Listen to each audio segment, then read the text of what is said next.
First, I'd like to make one point clear, that the best and the most authentic way and methodology of understanding any religion is to try and understand what the scripture of that religion has to speak about Almighty God.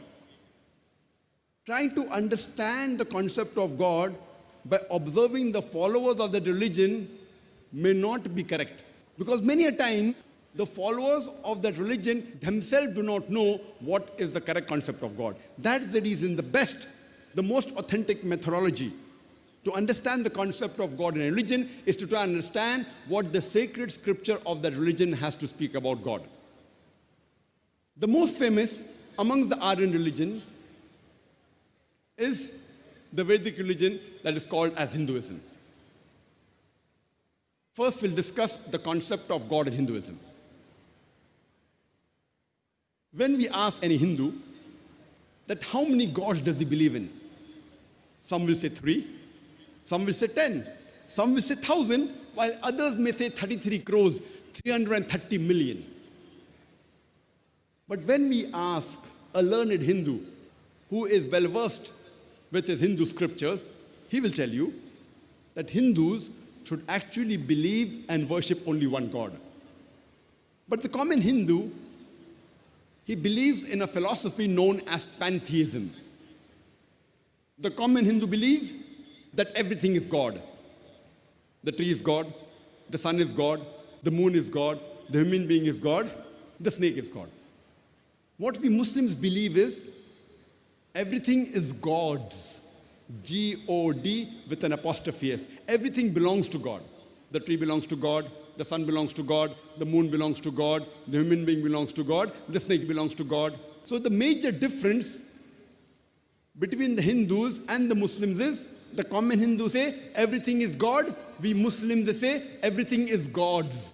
G-O-D with an apostrophe S. The major difference is the apostrophe S.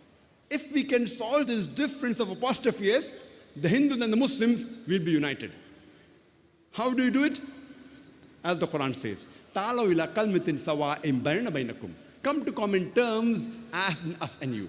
Which is the first term? Allah na'budu illallah. That we worship none but one Allah subhanahu wa ta'ala.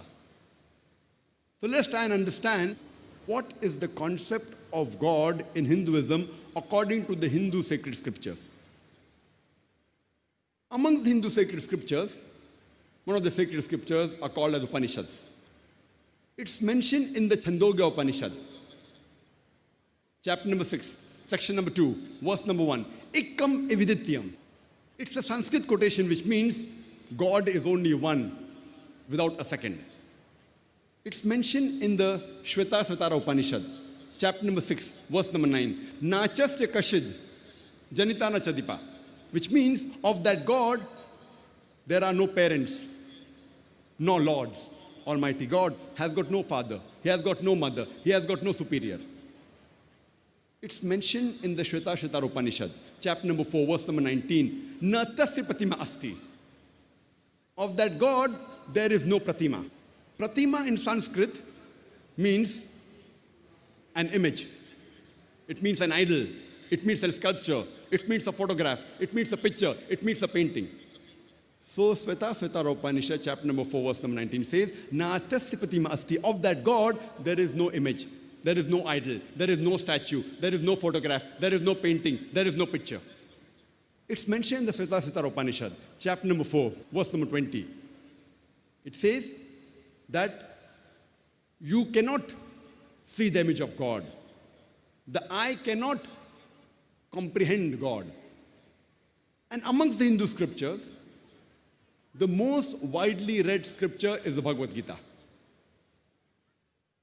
This is the Bhagavad Gita, which is the most popular and most widely read book amongst the Hindu scriptures. It's mentioned in the Bhagavad Gita, chapter number 7, verse number 20. All those whose intelligence has been stolen by material desires, they worship demigods. And if you read the commentary of Bhagavad Gita by Swami Prabhupada, he mentions the demigod here refers to false gods as well as idols. So it says, all those whose intelligence has been stolen by material desires, they worship false gods, they worship idols. It's further mentioned in Bhagavad Gita, chapter number 10, verse number 3. They know me as the unborn, beginningless, and the supreme Lord of all the worlds.